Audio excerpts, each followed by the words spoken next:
อยคนใช่นะนี่ใช่ลูกใช่เข่าโอ้มีอยู่สอบนึงเนาะโอ้ทั้งน้องสอบนึงนี่กินนี่ได้บ่เดือนนึงลูกประมาณเท่าไหร่จักอาทิตย์นี่ชิ้นค่อยนี่เนาะชิ้นเจ้านะเนาะว่ามีชิ้นค่อยเดี๋ยวนี้เนาะก็ไม่ได้ปุ่มนางพรนางดอนไม่ได้โอ้เขียนได้อยู่นี่เนาะงามอยู่เนาะนี่เคยนอนนี่คอยเจ้าใช้นอนใช้นะนี่เคยนอนนี่โอ้แม่นแท้บ่นอนเสื้อนี่ได้โดย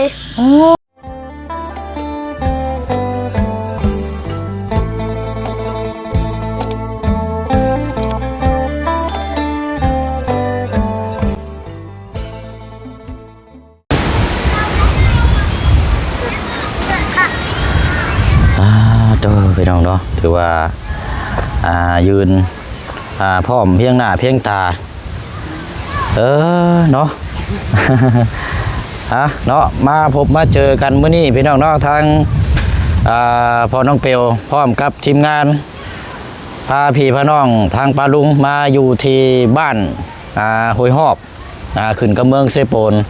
แขวงสวรรณเขตเนาะพี่น้องเนาะพอดีว่าทางทีมงานมีเขตหนึ่งเคสที่ว่าทางบอดี้นั่นเคยถ่ายทำซื้อในอยู่ในกินตามมาฮอดบ้านทางน้องเพิ่นเนาะหลังจากนั้นก็นี่แหละพี่น้องทางพอน้องเปียวมาแหละมาผมมาเจอครอบครัวหนึ่งเนาะครอบครัวนี่แหละเบิ่งสภาพบ้านเฮือนซานร้านซองเนาะก็โอ้โตพี่น้อยนักเอาเรื่องอยู่สังกะสีก็เอาไม้ค้ำเอาหรือว่าเฮือนก็จิโอ้นักได้ละพี่น้องเนาะเบิ่งได้เนาะเดี๋ยวเฮามาฮู้จักนํกันพี่น้องครอบครัวเอ้ยเรานี่แหละเนาะอยู่กันจักคนอยู่กินกันจังใดเนาะเอาได้พี่น้องเนาะเอาทักทายสบายดีและสวัสดีพ่อแม่พี่น้องเบิดสุขุสุคนได้พี่น้องเด้อเนาะพบเจอกันอีกคือเก่าคือเดิมเนาะมื้อนี้เป็นอีกเคสหนึ่งเนาะเป็นเคสใหม่ก็ว่าได้เนาะพี่น้องเนาะเดี๋ยวพาพี่พาน้องมาสัมภาษณ์แล้วก็มาฮู้จักกันครับทางครอบครัวเพิ่นอยู่น้ำกันจักคนเนาะนี่แหละพี่น้องเบิ่งน้ำกันป้เนาะสภาพพื้นซานด้านซองก็ถือว่าโอ้เอาเรื่องอยู่พี่น้องเนาะเอาเบิ่งก่อนเนาะนี่แหละพี่น้องเนาะแต่ว่าก่อนอื่นนี่เดี๋ยวเรามาหุ่นจักน้ำกันคร่าวๆเนาะพอเห็นหน้าเห็นตากันแล้วบ่เชิงสีคัดลอกเอาเฉพาะทางผู้ใหญ่พี่น้องเนาะเพราะว่าซ่องเขานี่ไทยเล็กน้อยหลายนี่ก็มันอยากพิษอันนี้เลยพี่น้องเนาะเขาเพิ่นซ่องปิวมาหลดโอ้ยพอแห้งเลยพี่น้องเนาะเอาเนาะหูจักน้ำกันสบายดีเด้อสบายดีเอาสบายดีเนาะอันนี้คือบ้านห้วยหอบเนาะบ้านห้วยหอบโดยพอดีว่าเขามาหาทางน้องยังเกาะเราซื้อยังอยู่นี่ชื่อแพทย์น้องแพทย์บ่แพทย์เนาะ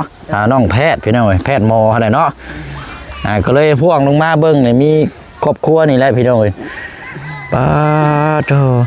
อันนี้อยู่น้ำกันจักคนก็เอ่ยอันนี้เฮือนหลังนี่นะเฮือนเจ้าเองบ่เฮือนเฮาเองนี่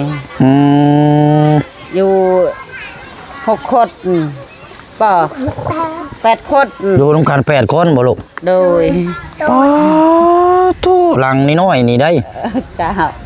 แต่แม่รู้จักคมลาวก็ลูกก็รู้จักโดยบ่เป็นยังเดี๋ยวเด้อก่อนอื่นเดี๋ยวเฮาแนะนำตัวก่อนเฮานั่นอันเบาเสียงเด้อเบาเสียงทีมงานเบาเตียงทองโดยเคยเบิ่งอยู่บ่เคยเห็นอยู่บ่เอ้ยคุ้นอยู่บ่คุ้นบ่ลูกฮะผู้นี้ว่าคุ้นบ่ซั่นเคยเห็นบ่ลูกมีเบิ่งในโทรศัพท์บ่โดยแน่เด้อเอาอะไรพี่น้อยก็มา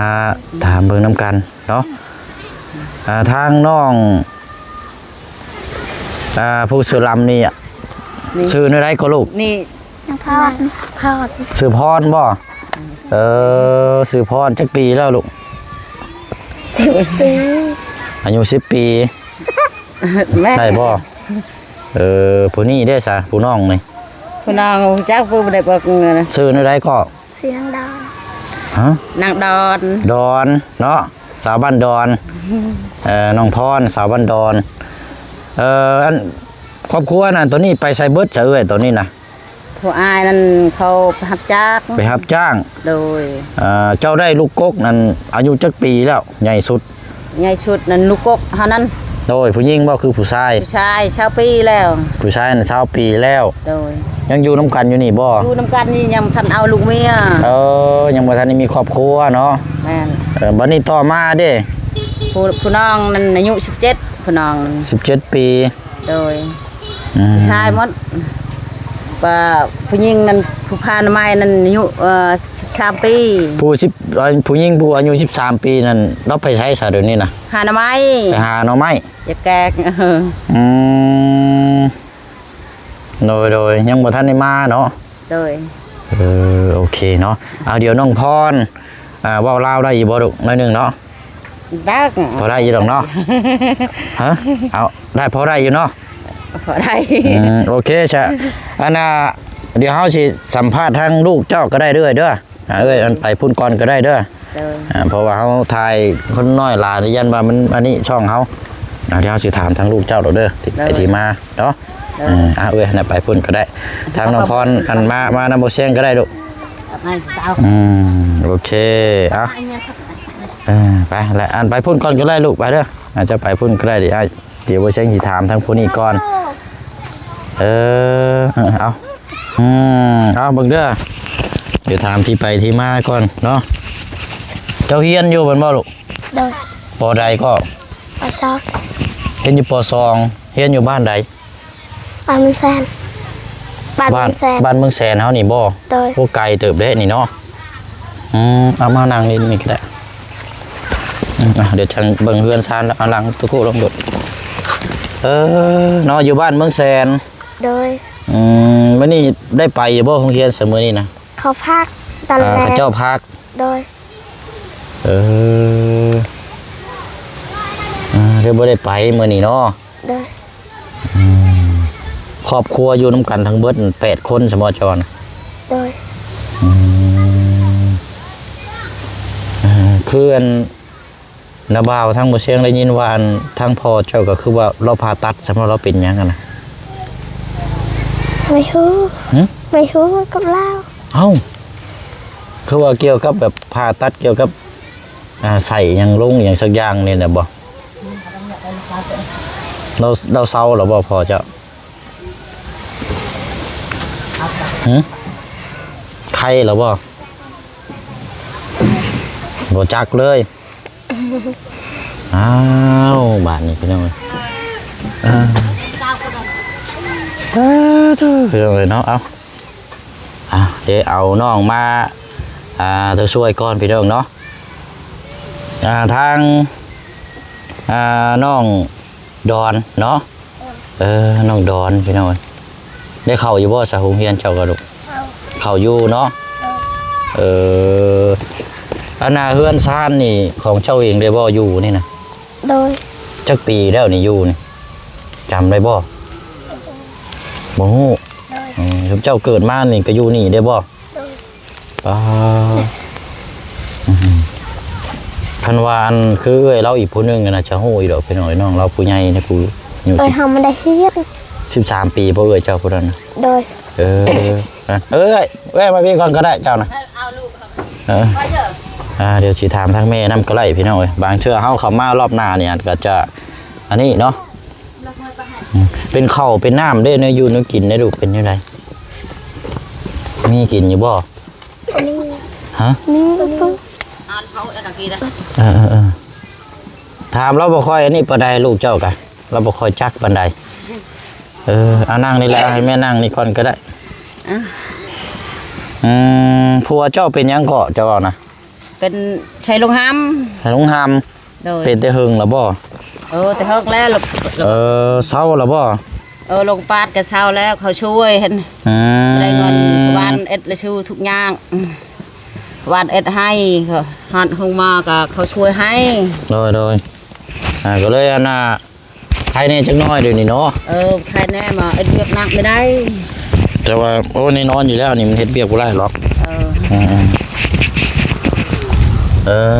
เพื่อนนี่อยู่จักปีแล้วเอ้ยหลังนี่นะอยู่น้ำกัน โอ้หลายปีได้แล้ว6 ปี 7 ปีเฮือนนี่ 5 6 7 ปี โดย เอ้าแต่ก่อนนี่อยู่ไสซะนะ แต่ก็นี่สิอยู่เด็กไปเฮือนหลังน้อยๆกว่านี้อีก อยู่ไสน่ะปลูกอยู่นี่บ่ ปลูกอยู่นี่นี่วันเขาเอ็ดหัวนี่ อืม นี่กี่เขาเอ็ดเข็บอยู่นี่ก็คอไม้น้ำเขา เทือนหลังนี่ได้ เขาคอแน่เขาจะเฮือนนี่มันทะลุแล้วก็เขาคิดดูเขาให้ อืม ก็ให้ชาวชีก็ชาวชีเก้าเขาแล้ว อันมันคือนักแท้นี่มันอันว่าเจ้าไม่ค้ำมานี่น่ะมันเป็นแบบไรนี่น่ะ มันยกลบไม่ เพื่อนมันสิล่มใช่บ่ โดย โอ้ มันเด็กไปไฟฟ้าก็ไม่ได้ใช้แต่เชงเวท อืม ลูกทำจางก็ชื่อ มานอนกลางคืนมานี่แต่ว่าผ้าฝนตกมานี่หัวอยู่บ่ มันหัวนอนไม่ได้นึกพุ่นเหอะไปนอนอยู่ตารางเขานั่น บ่ลูกฝนตกมานี่ผลหัวอยู่บ่เฮือนเจ้านี่ โดย อันระ บ่ลูกเจ้าก็นอนอยู่นี่บ่ บ่มันไปนอนเฮือนเขา พอจังว่าเราบ่ฮู้ผู้นี่เนาะไปนอนให้ยังเฮือนไผน่ะ นี่เฮือนนาย ลายคอย เฮือนนายนั่น อ๋อหลังนั้นบ่ โดย เออ คอย ยังนาย เจ้านอนนี่ใช่บ่ลูก มันนี่จะนอนนี่ น้องดอนน่ะนอนนี้เนาะ โดย อันว่าฝนตกนี่หัวแห้งอยู่บ่ลูกฮะเพิ่นหาบ่ใช่ เพลงเนี่ยต่อ คือนี่ได้ก่อเฮือนเจ้าเวลาพาฝนตกมาเปียกอยู่บ่ มันบูจักเอ็นบ่ เปียกอยู่บ่ ยูระ เปียกอยู่บ่นะ มันเปียกหมดลูกขึ้นบักมาเบิ่งเขาตาบใช่อันจะขึ้นบักเฮือนก็ขึ้นลูกโดยเอาเดี๋ยวเฮาสิไปรอเบิ่งอยู่เนาะจังหน่อยพ่อเนาะเบิ่งพี่น้องมีฮอดรองเท้าตอกใส่เนาะติดลง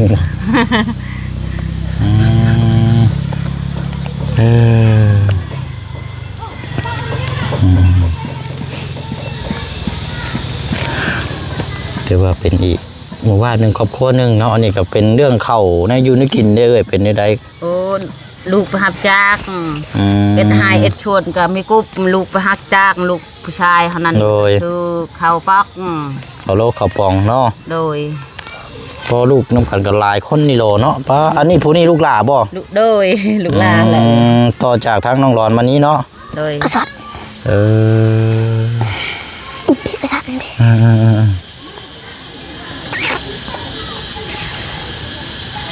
พากันกินข้าวแล้วบ่จ้าแหละ โอเค ฮะจะโรยแล้ว กินเรียบร้อยแล้วเนาะ โดย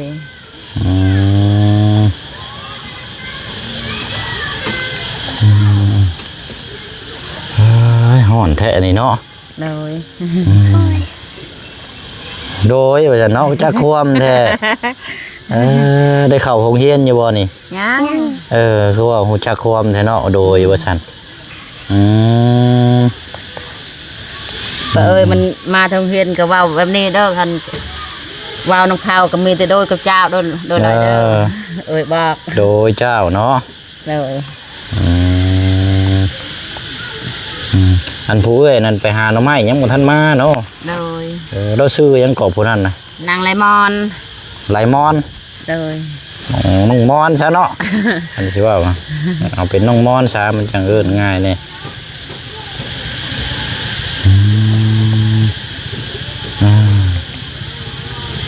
โอ้ยเนาะผ่าห่มผ่าแพรเนาะเป็นที่ใดเนาะมีตุ่มมีหยังนั่นอยู่บ่ ผมตูบนั่น โดย ช่องพืช คือพื้นเข้าหน้าเนาะ เลย เดี๋ยวหน้านั่งนี่ก่อนก็ได้เสือเด้อน้องดอนไปดอกพาบ่เชียงไปเลาะเบิ่งได้ไป อันนั้นจนดกไงจนไปหา ไปเบิ่งก่อนไปเบิ่งเพื่อนก่อนไป อยู่ที่ยัน ยิงก็ได้จนไป ไปต่อละขอย่างลูกขอย่างบ่ฟ้าวก็ได้มาพี่ก็ได้สิมาพี่ก่อน ยุดดีปะจิกี้ดีปะยิน โธ่เนาะ พวก เสือผ่าเดินซานไปแต่ผู้เดียวก็ได้พี่มาพี่ก็ได้จังนะมาพี่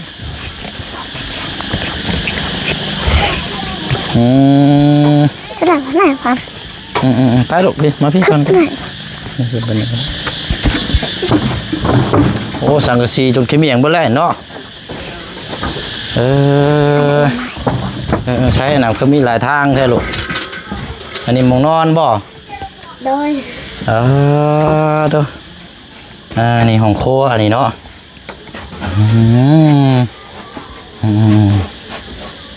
ข้างๆนี่เม่นห้องนอนบ่ตัวนี้กะ โดย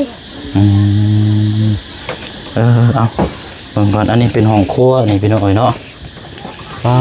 นี่ฝนตกเลยนี่จังเอานี่ เพิ่นตก บนห้องอันนี้ก็ผ้าบัดบ่ โดย เอาผ้าบัดมามัดไว้เนาะ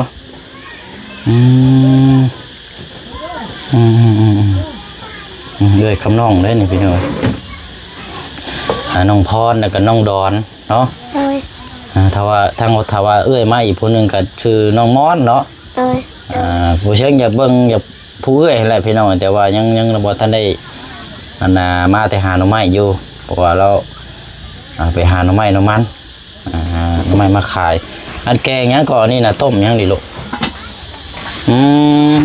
หยังนี่น่ะต้มปลา จอดโดย ปลานี่ภาษาชุมเจ้านี่เอิ้นแนวใดลูกเอาปิดไว้ก่อนเนาะ ตั้งได้ ฮะปลา เสีย เสีย โดย ปลานี่เสียบ่ เสีย โอ้ ปลาเบาให้ดาเสียปลาเบาให้ดา แม่นบ่ เก่งแท้นี่เนาะ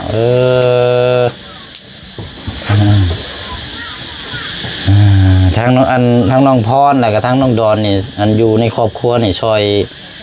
พ่อแม่นี่เฮ็ดหยังได้แน่ได้ลูก1ข้าว1น้ำเฮ็ดหยังได้เบิดละบ่เจ้า โดย หึ 1ข้าว เฮ็ดหยังแน่ลูก ตักน้ ตั้งน้ำ ำโดย แล้วก็ประมาณนี้แหละเนาะ ด้านหลังจ้า น้องดอนยับออกมาพี่ได้ลูกมันบ่เห็นกล้องโอเคมันบังกล้องเดี๋ยวปลาดุงเพิ่นบ่เห็นเนาะไปนำกันโรงเรียนน่ะ2 คน โดย ย่างบ่คือขี่รถไป ย่างมันมีรถ ไกลบ่จะนี่ไปบ้านเมืองเสือน ใกล้บางแสน ไปแต่จังโมงจุมเจ้าไปฮอดแต่ละมื้อ 6 โมง ย่างไปแต่พี่น่ะ6 โมงไปฮอดพุ่นแล้วซะ ได้แหละถ้าไปจะมี6 โมงยังเขายังฮอดพุ่น เรียนแหละละ7 โมง 7 โมงชั่วโมงนึงเนาะ 7 โมง พี่น้อง 2 ประมาณชั่วโมงนึงบ่ได้มีรถขี่ไปเนาะ โดย ย่างไปนำกัน2 คนนี่บ่ โดย โอ้ โมนะ หมู่กับย่างคือกัน โดย เป็นโรงเรียนแบบชนบทนั่นแหละพี่น้องกันสิว่ากันบ่ได้มีรถถีบปั่นไปบ่ซะลูก บ่มีรถทิพย์ บ่มีรถถีบ โดย บ่เคยขี่จักเทื่อบ่ โดย หรือว่ามีอยู่บ่ในเฮือนเจ้ามีรถถีบอยู่ บ่ บ่มีเนาะ โดย อันน่ะเป็นอุปกรณ์การเรียนนี่มีครบเบิดอยู่บ่ปึ้มมิกซอ ผมบ่ มีบ่หรือบ่มีลูกหรือว่าพอได้เขียนอยู่ โดยโดย พอได้เขียนอยู่เนาะ โดย ชุมเจ้าก็ไปหาหน่อไม้หาเนี่ยอยู่นี่กินมาขายอยู่บ่ซั่นครับ โดย ไปอยู่เนาะ โดย โอ้เก่งแท้นี่เนาะมื้อนี้นั่นหยุดบ่ได้ไป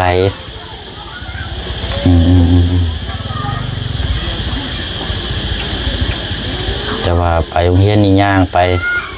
เข้าได้ถือไปกินอยู่โรงเรียนบ่ โดย วันนี้ตอนแรกได้กลับมาจังโมงลูก ตอนแรกมีคนมาได้เรียน ประมาณฮะ เขาเลิก11 โมงแหละแล้วเขาเมื่อเลย12มาไปอีก1 โมง 1 โมงกลับไปอีก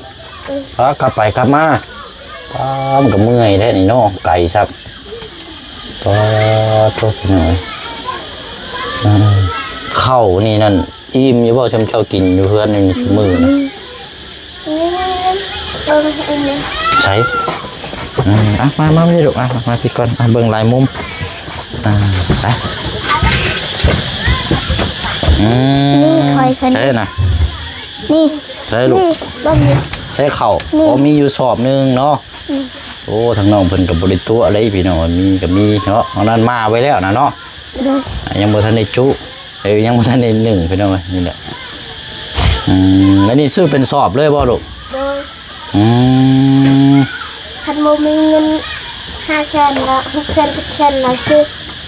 ไปดิ ซื้อเป็นกิโลเนาะอันนี้ซื้อเป็นสอบโอ้นี่พี่น้องเอ้ย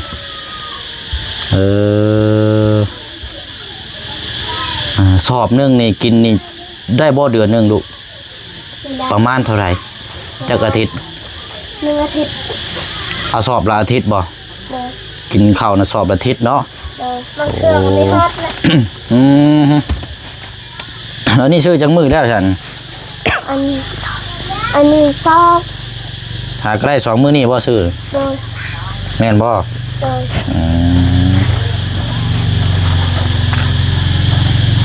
เป็นวันนี่เขาแกะ อ๋อแกเมื่อวานนี่ โดย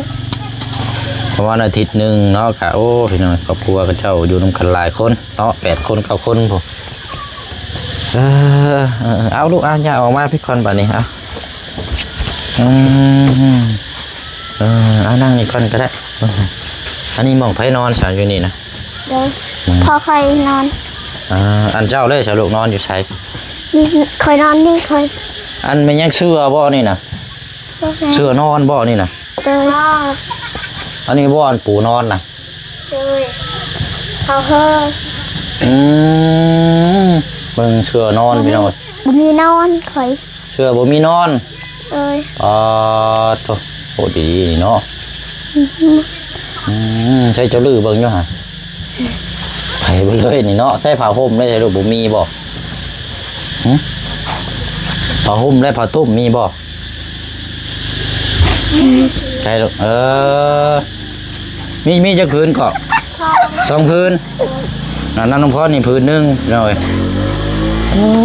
เข้าบ่เลยเนาะจนขาดเลยพื้นที่2น่ะต่อปกหน้าต่างหันแม่นบ่ตัวไหน อันนี้พอนึง เป็น2 พื้นเนาะ โดย บ่อนนี่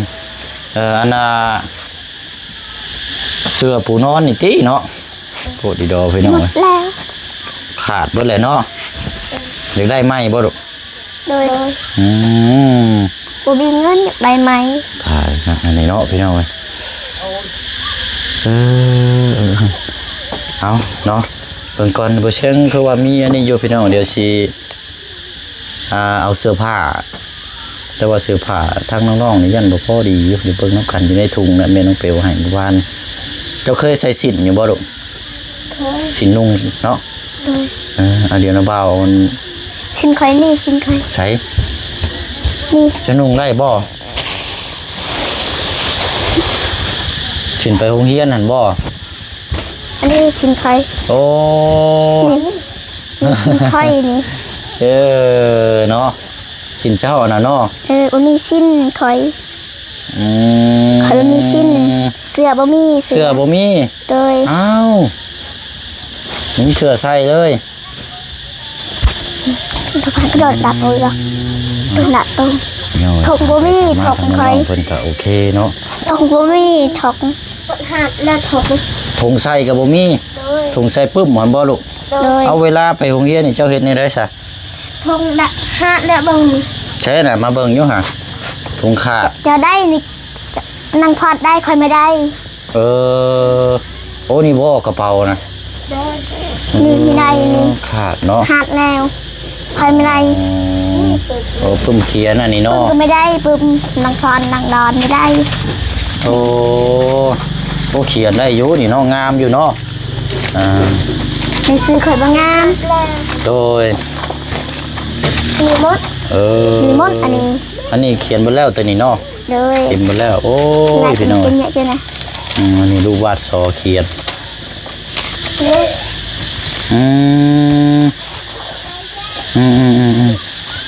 กระเป๋าทั้งน้องดอนบ่ได้มีบ่ดุเจ้า โดยบ่มี มีแต่ทั้งน้องพรวันนี้ก็ขาดแล้วเนาะจะหึงนะบ่กระเป๋าเลยนะ โดยเขาเฮ้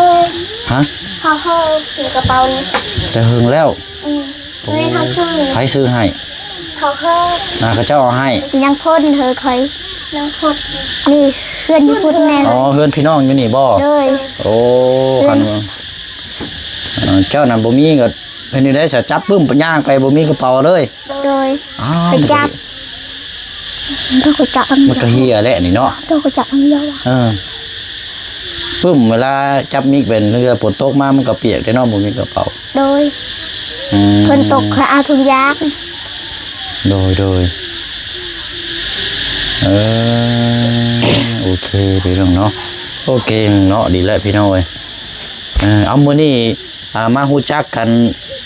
นี่เด้อวันบ่เสียงเด้อลูกเด้อเดี๋ยวทั้งเทื่อมื้ออื่นฉะนั้นเดี๋ยวน้าบ่าวสิมาหาอีกเนาะ โดย ชุมเจ้ามีแต่ไปเฮียนในการนี้บ่ได้ไปใส่เนาะหลักๆเลยก็แม่นอุปกรณ์การเฮียนนั่นแหละเนาะชุมเจ้าพี่น้องเอ้ย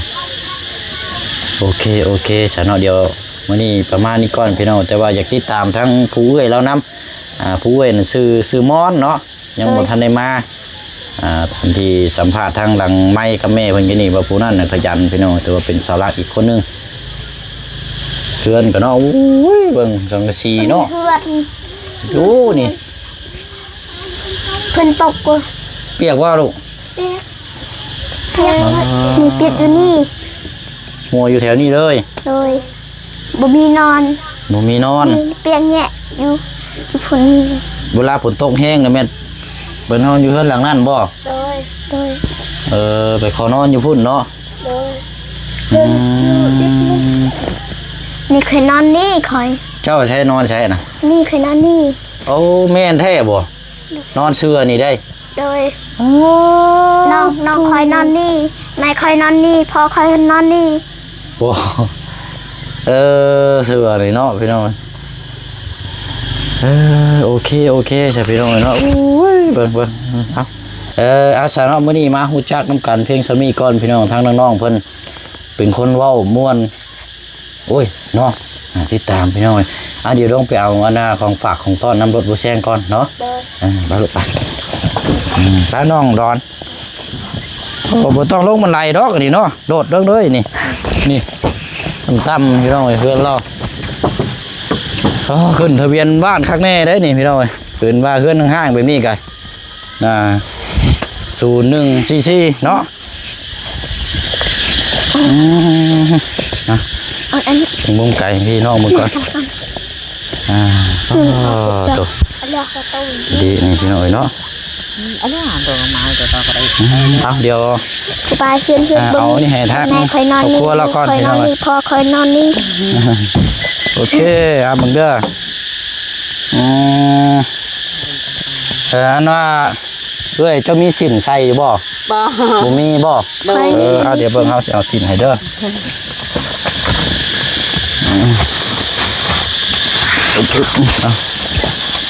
เลือกสินให้ก่อน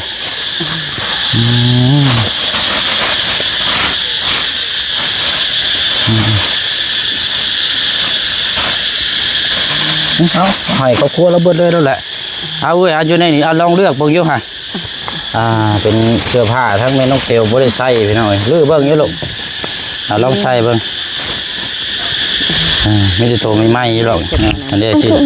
มีลายโตอยู่นี่แล้วนี่เด้ไหนมันพันเช่นไหนมันพัน ลองใส่เบิ่งอยู่หาน้องดอนน้องพร ชิมเลย ใส่เบิ่งอยู่ลูก ยันคือเขา ลองใส่เบิ่งมีเป็นเกี๊ยวซะ เอา พันตันนึง ให้เบิดเลยพี่น้องเอ้ย คอมันตัวนี้ไปง่ายเอาลูกเด้อ เย่ไปเย่ ไปยิบมาเด้อ น้ำรันเลย บ้านคือเดือนคืออันเสนอแม่บ้านเพื่อน เรื่องผักบ้านเพื่อน ดีใจเนาะ ดีใจ โอ้ดีใจทางนายนี่บ่มีลูกไม่ได้เชื่อผู้หญิง เอาไปที่ถอย เอาเดี๋ยวจังไปปั๊บเอาเด้อ โดยอันเดียวยงเสร็จ เขาเดี๋ยวเอาอันนี้กัน เรื่องตัวนั้นละอันคือเนี่ยเส้นคือไป เอา เพื่อ ได้กินฝากทางน อัน อก เดียวย ก่อง น เส้นกูยออันคือนายยอทำนะยอคือ